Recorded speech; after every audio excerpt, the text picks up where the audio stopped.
The critics reviewed The Lion King. Now, it's time for us to roast the critics. Before you see Mufasa, take a moment to remember what came before. Way before. The summer when your parents were either proven to be cool by taking you to the biggest R-rated movie of the summer, or clueless, thinking The Princess and the Goblin was the newest Disney film. Or if you had the ultimate best childhood, you theatre-hopped from The Lion King to Speed, and maybe slipped in a showing of the newest Macaulay Culkin comedy, in which case you rushed right back to Speed. Otherwise, let's get to it. Head over to Rotten Tomatoes and you'll see that, believe it or not, the scores are not 100% for this animated Disney classic. Marty Mapes from Movie Habit says that there's a morality issue in The Lion King. He complains that life and death stakes are mixed with humorous scenes. He says the following: At the climax, Simba fights Scar to the death, and intercut with this scene is one of Pumbaa, the flatulent boar, doing a parody of Travis Bickle. Are you talking to me? You talking to me? Are you talking to me? You talking to me? Are you talking to me? Should children, or anyone, be laughing during a horrific moment of death? I'll keep my rebuttal as a simple acronym, ICFRYDS, which means It's Comic Fucking Relief, You Dumb Shit. I can't believe I have to spell this out like it's Story Hour at Barnes & Noble. The jokes are important in dark animated movies because it cuts the tension, much like the role of a good parent when their child is sad or scared. You know, I was thinking, boy, it's been a long time since we've had a little father-son chat. It's why Jurassic Park works for people of all ages, because the tension is broken up by bouts of levity. Stick, stupid! Also, someone should remind Marty that this is just a cartoon. The only way someone dies in The Lion King is if artists stop drawing him. But Marty isn't finished. He continues. The movie's central philosophy is oppressive and disempowering. An opening number shows prey animals bowing to the lions in worship and obeisance. His spelling error, not mine. Even the antelope bow down, which rightfully confuses Simba, and he asks his dad about their submissiveness. Don't we eat the antelope? His dad dodges the question by telling him that the circle of life is the way things are and the way things must always be. And so, we are all connected in the great circle of life. In other words, accept your lot in life and blindly obey your social betters. Such a hollow philosophy would never abolish slavery and doesn't make room for the American dream. If you're at the top of the heap, don't worry too much about those beneath you, because that's just the way things are. I wonder what Marty would suggest Mufasa and his brothel of lionesses do. Become vegetarians? Chum around with the oryx? Fish are friends, not food. Well, then we'd just end up with the magical land of Zootopia, and we'd be watching a movie about a humble porcupine trying to become a correctional officer. Also, there's a tiny difference between animals and humans. It's called free will. Slavery was a despicable choice made by evil people. Lions don't have a choice in their diet, lest the elephant graveyard becomes the elephant and lion graveyard.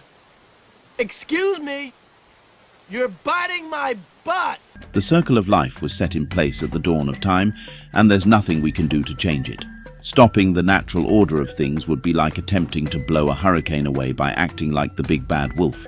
And another point, for all we know, The Lion King could have taken place in the year 3035, but it most likely took place in the distant past, in which case there was no such thing as the American dream. American might not have been found by Columbus yet, and freedom was a very rare commodity at that point in time. If you were to walk on the set of The Lion King in the early 1400s and spoke the word freedom, not only would there be a language barrier between you and the lions, but they might hear the word "Glooby, eat me." And they would. Because they have no choice. Just like you and I have no choice but to breathe or drink a glass of water if we want to stay alive. And lions know, whether they're real lions in the savannah, or cartoon lions drawn on a sheet of paper, or spat up by some computer-generated imagery, they know that in order to live to see another Elton John sunrise, they must feast and be merry. Enjoying a few well-earned comforts.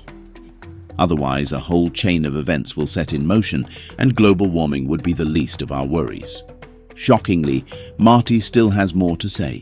He says, To put it in 2002 political terms, it's a philosophy that lets Enron execs and child-snuggling priests, the word choice here was mine, off the hook simply because they are in positions of power. Times Persons of the Year, 3 whistleblowers who challenge the abuse of power, would not exist in Lion King world, because the antelope are expected to simply accept their fate. In short, the Lion King sends the wrong message to anyone who sees messages in cartoon animals singing Broadway numbers. Okay, so now he's blaming Simba for corruption, CEOs and child molesters.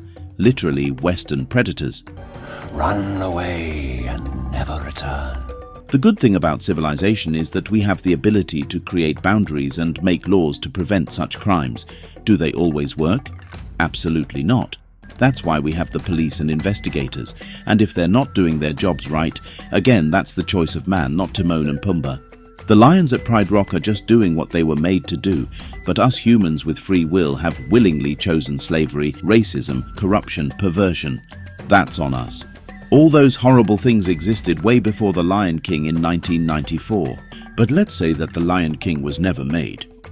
That should make Marty happy, shouldn't it? Now you Disney adults, hold on to your dummies because I'm going to present a scenario that might freak you out. Pretend there was no Disney. Or let's say Jeffrey Katzenberg was a middle manager at Kroger, instead of being one of the main reasons for the Disney Renaissance. If all of that didn't exist, then slavery, corruption, and greed would still exist. By blaming nature, or in this case, a Disney cartoon, Marty is excusing the predators hunting our kids. It's like saying 9/11 happened because of the new adventures of Winnie the Pooh. I'd like to see Marty catch a one-way flight to Africa so he can attempt to stop the natural order of things. Hey, he'll yell to an ostrich. Don't let Mufasa the lion snap your neck off. Gather all your herbivore friends and stand up against the patriarchy. Dream big and grab the king by the bushy tail.